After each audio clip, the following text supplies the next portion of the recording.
Estudo do livro Roteiro, livro de Emmanuel, psicografia de Chico Xavier. Lição 32, colaboração.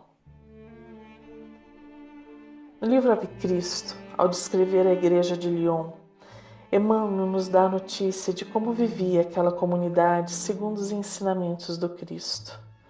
Informa que oravam para servir e não para receberem ou serem servidos. Decorridos quase 2000 anos, ainda verificamos que a religiosidade, em geral, está atrelada ao desejo de algo receber. Se a doença lhe visita, a ida ao templo religioso passa a ser obrigatória, seja qual for a denominação. As casas espíritas possuem atendimento constante, além do passe, indo desde uma simples conversa até procedimentos mais complexos de troca fluídica, atendendo aos que sofrem com as doenças do corpo e da alma. E nós? Qual a razão de procurarmos a religião em nossa vida? Qual o motivo que nos faz frequentar uma casa religiosa, um grupo de estudo ou um trabalho de caridade? O que vai em nosso coração e em nossa prece? Rogamos forças para servir ou realizamos petições e mais petições aos benfeitores espirituais, querendo que estes nos sirvam? Emmanuel traz na lição 32 do livro Roteiro reflexões sobre o assunto colaboração. Aproveitemos o ensejo para aprender e refletir.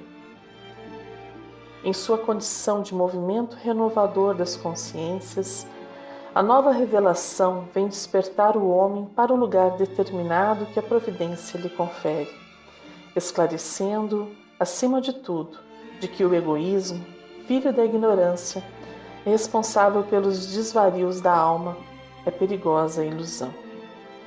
Trazendo-nos a chave dos princípios religiosos, vem compelir-nos à observância das leis mais simples da vida, revelando-nos o impositivo de colaboração a que não conseguiremos fugir. O egoísmo é perigosa ilusão. Nos remete ao mundo voltado apenas para os nossos próprios interesses, incapaz de fazer o bem pelo bem, de fazer algo sem nenhum interesse pessoal envolvido. Esta afirmação é muito importante, porque não basta ser bom e correto moralmente. É preciso que essas ações sejam desinteressadas em proveito próprio. E sobre o tema nos ensinam os Espíritos. Questão 895. Posto de lado os defeitos e os vícios, acerca dos quais ninguém se pode equivocar, qual o sinal mais característico da imperfeição? O interesse pessoal. Frequentemente, as qualidades morais são como num objeto de cobre, adoradora que não resiste à pedra de toque. Pode um homem possuir qualidades reais, que levem o mundo a considerá-lo um homem de bem. Mas essas qualidades, conquanto assinalem um progresso, nem sempre suportam certas provas e, às vezes, basta que se fira a corda do interesse pessoal para que o fundo fique a descoberto. O verdadeiro desinteresse é coisa ainda tão rara na terra que, quando se patenteia, todos o admiram como se for um fenômeno. O apego às coisas materiais constitui sinal notório de inferioridade, porque quanto mais se aferra aos bens deste mundo, tanto menos compreende o homem o seu destino. Pelo desinteresse, ao contrário, demonstra que encara de um ponto mais elevado o futuro. Sigamos em frente para bem compreender a lição. A vida pródiga de sabedoria em toda parte demonstra o princípio da cooperação em todos os seus planos. O verme enriquece a terra e a terra sustenta o verme. A fonte auxilia as árvores e as árvores conservam a fonte. O solo ampara a semente e a semente valoriza o solo. As águas formam as nuvens e as nuvens alimentam as águas. A abelha ajuda a fecundação das flores e as flores contribuem com as abelhas no fabrico do mel. Um pão singelo é a gloriosa síntese do trabalho de equipe da natureza. Sem as lides da sementeira, sem as dádivas do sol, sem as bênçãos da chuva, sem a defesa contra os adversários da lavoura, sem a assistência do homem, sem o concurso do moinho e sem o auxílio do forno, o pão amigo deixaria de existir. Um casaco inexpressivo é fruto do esforço conjugado do fio, do tear, da agulha e do alfaiate, solucionando o problema da vestidura. A natureza não existe apenas para fazer parte de nossa vida material, mas é um reflexo das leis que regem o universo, e observá-la muito nos ensina. A lição Ouvindo a Natureza, do livro Ideal Espírita, nos auxilia. Em todos os ângulos da vida universal, encontramos patentes os recursos infinitos da sabedoria divina. A interdependência e a função, a disciplina e o valor são alguns aspectos simples da vida dos seres e das coisas. Interdependência. A vida vegetal vibra em regime de reciprocidade com a vida animal. A laranjeira fornece oxigênio ao cavalo e o cavalo cede gás carbônico à laranjeira. Função. O fruto é o resultado principal da existência da planta. A laranjeira, conquanto possua aplicações diversas, tem na laranja a finalidade maior da própria vida. Disciplina. Cada vegetal produz um só fruto específico. Existem infinitas qualidades de frutos, todavia, a laranjeira somente distribui laranjas. Valor. Cada fruto varia quanto às próprias qualidades. A laranja pode ser doce ou azeda, volumosa ou diminuta, seca ou suculenta. Antes do homem surgir na superfície do planeta, vegetal, há muito, seguia as leis existentes. Como usufrutuários do universo, saibamos assim que toda ação humana, contrária à natureza, constitui caminho a sofrimento. Retiremos dos cenários naturais as lições indispensáveis à nossa vida. Somos interdependentes. Não viveremos em paz sem construir a paz dos outros. Temos funções específicas. Existimos para colaborar no progresso da criação, edificando bem para todas as criaturas. Carecemos de disciplina. Sem método em nossos atos, não demandaremos a luz da frente. Somos valorizados pelas leis divinas. Valemos o preço das nossas ações, em qualquer atividade, onde estivermos. Fazemos parte da natureza, e esta percepção muda a nossa forma de agir em relação ao que nos cerca. Eis que, possuidores de inteligência, além do instinto, percebemos que nosso agir para agregar ou destruir. Sentindo-se partícipe, o homem percebe-se subordinado às leis que regem o universo e encontra em seu agir, pensar e sentir as formas de interagir com o mundo ao seu redor. Não se trata apenas de um querer. Desde a criação, Deus nos deu o papel de gestores, co-criadores, e tudo que nos acontece é aprendizado para trilharmos este caminho evolutivo, a fim de conquistarmos a humanidade em sua integralidade, tornando-nos o que fomos criados para ser. Caminhemos mais um pouco com a lição. Assim como acontece na esfera das realizações materiais, a nova revelação convida-nos naturalmente a refletir sobre a função que nos cabe na ordem moral da vida. Cada criatura é peça significativa na engrenagem do progresso. Todos possuímos destacadas obrigações no aperfeiçoamento do espírito. Temos aptidões que podem ser colocadas a serviço da humanidade e temos também inteligência para aprender coisas novas, agregando em nosso ser o conhecimento que alavancando o nosso progresso e também do mundo que nos cerca. Somos peças de uma engrenagem complexa. Isso significa que não somos todos iguais, nem mesmo estamos aptos para todas as funções.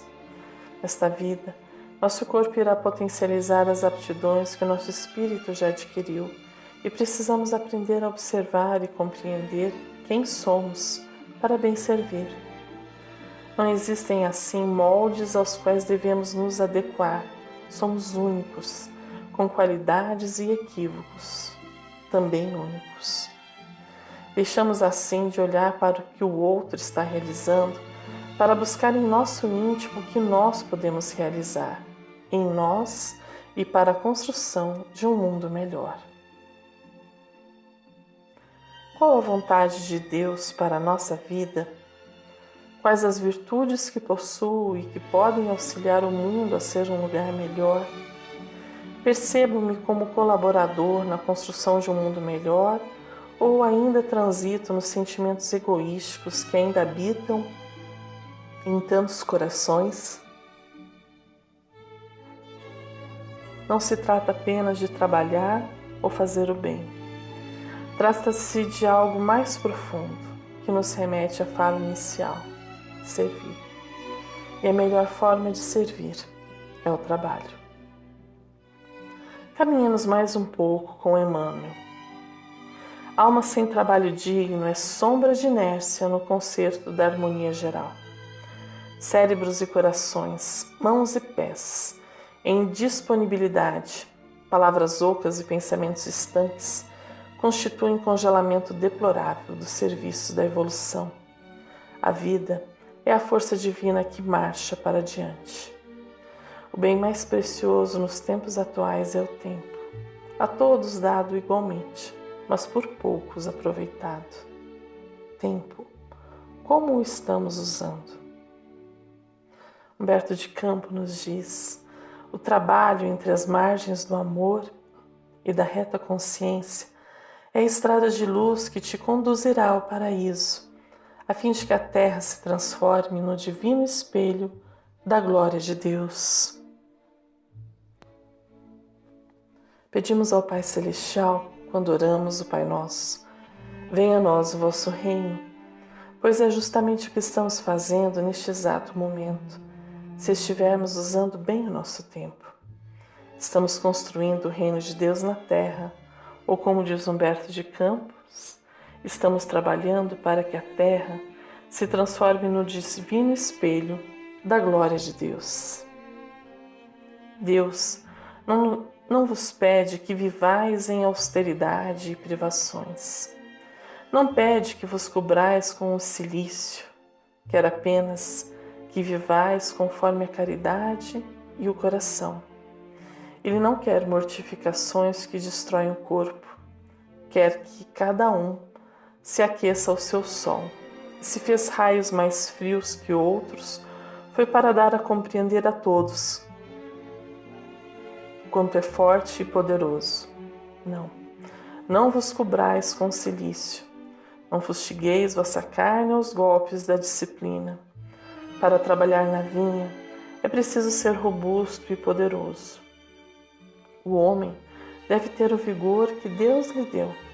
Ele não criou a humanidade para a transformar em raça bastarda e macilenta. Ele a fez como um manifesto de sua glória e de seu poder. Texto da Revista Espírita de 1862, A Vinha do Senhor. Usemos bem o dia com proveito, nas simples tarefas e também nas mais complexas, tudo realizando com préstimo, amor e bondade, sem esperar aplausos ou reconhecimento, apenas a satisfação íntima de estarmos trilhando o caminho do bem. Ouçamos as lições finais que Emmanuel nos traz. Obstruir-lhe a passagem, desequilibrar-lhe os movimentos, menoscabar-lhe os dons e olvidar-lhe o valor, é criar aflição e sofrimento que se voltarão agora ou mais tarde contra nós mesmos. Recatem-se, portanto, aqueles que julgam encontrar na mensagem do além o elixir do êxtase preguiçoso e improdutivo. O mundo espiritual não abriria suas portas para consagrar a ociosidade. As almas que regressam do túmulo indicam a cada companheiro da terra a importância da existência na carne, acordando-lhe na consciência não só a responsabilidade de viver, mas também a noção do serviço incessante do bem como norma de felicidade imperecível. Sofremos e nos sentimos aflitos quando saímos deste caminho, porque aquele que está a serviço do bem, mesmo em meio à tempestade, confia e segue em frente, reconhecendo na dificuldade a escola divina que ensina a todo instante. E para bem compreender que tipo de aflição, socorremos-nos do próprio Emmanuel no texto Aflição e Tranquilidade. Bem-aventurados os que choram, disse-nos o Senhor. Contudo, é importante lembrar que se existe aflição gerando tranquilidade, há muita tranquilidade gerando aflição. No limiar do berço pede a alma dificuldades e chagas, amargores e cicatrizes. Entretanto, recapitulando de novo as próprias experiências no plano físico, torna a concha obscura do egoísmo e da vaidade, enquistando-se na mentira e na delinquência. Aprendiz recusando a lição ou doente abominando o remédio. Em quase todas as circunstâncias, o homem persegue a fuga que lhe adiará indefinidamente as realizações planejadas. É por isso que na escola da luta vulgar vemos tantas criaturas em trincheiras de ouro, cavando abismos de insânia e flagelação, nas quais se despenham além do campo material, e tantas inteligências primorosas, engodadas na auréola fugaz do poder humano, erguendo para si próprias masmorras de pranto e envelhecimento, que as esperam inflexíveis, transposto o limite traçado na morte. E ainda por essa razão que vemos tantos lares, fugindo à bênção do trabalho e do sacrifício, a feição de oásis sedutores de imaginária alegria para se converterem amanhã em cubículos de desespero e desilusão, aprisionando os descuidados companheiros que os povoam em teias de loucura e desequilíbrio na vida espiritual. Valorize a aflição de hoje, aprendendo com ela a crescer para o bem, que nos burila para a união com Deus, porque o Mestre que te propões a escutar e seguir, ao invés de facilidades no imediatismo da terra, preferiu para ensinar-nos a verdadeira ascensão, a humildade da manjedoura, o imposto constante do serviço aos necessitados, a incompreensão dos contemporâneos, a indiferença dos corações mais queridos e o supremo testemunho do amor em plena cruz da morte. Encontremos nossa felicidade futura, semeando desde hoje com trabalho, alegria e muita fé, aproveitando o tempo que nos é concedido de forma útil e produtiva, sabedores de que de tudo daremos conta ao nosso Pai Celestial e também à nossa própria consciência. Sejamos colaboradores do Cristo e com o Cristo, construindo o reino dos céus na terra, a começar dentro de nós. Um fraterno abraço e até o próximo estudo.